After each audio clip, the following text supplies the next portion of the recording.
Hi guys.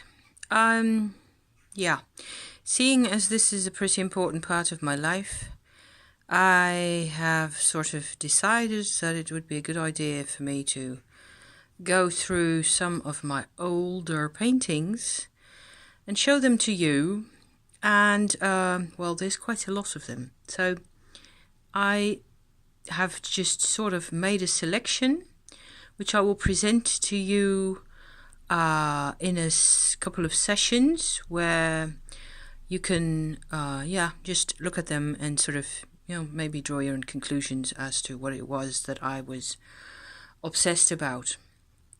This thing here, I suppose I would call it a self-portrait.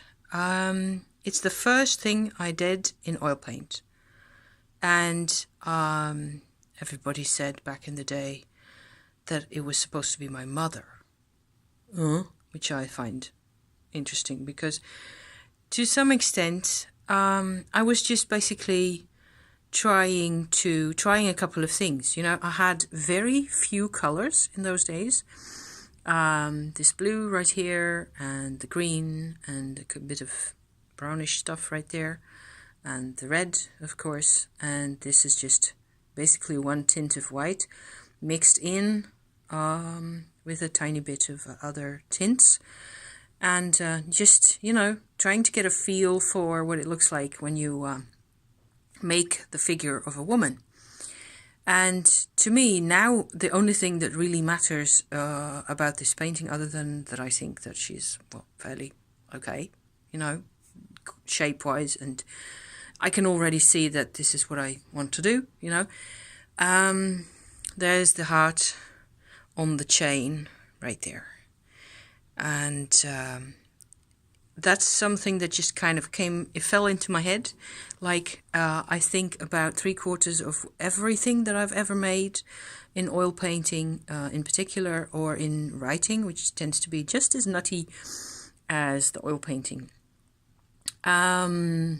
is that things just 3/4 of the time, the things that I really can get worked up about are things that fall into my head out of some form of other dimension within myself. So moving on from this one, let's go into the nutty side of things.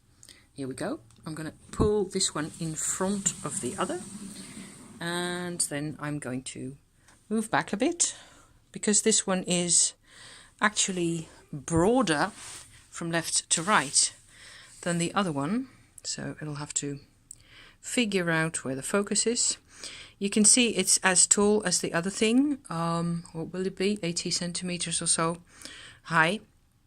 I was just having so much fun in those days, and I just went all out with shapes and colors, and it was great. I had a ton of fun. Different sources of light, a light over there and another light in there and a reflection, and I was just having a whale of a time.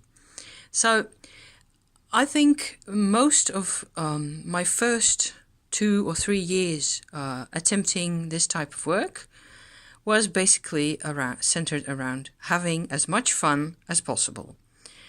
That concludes part 1 of this series. See you soon.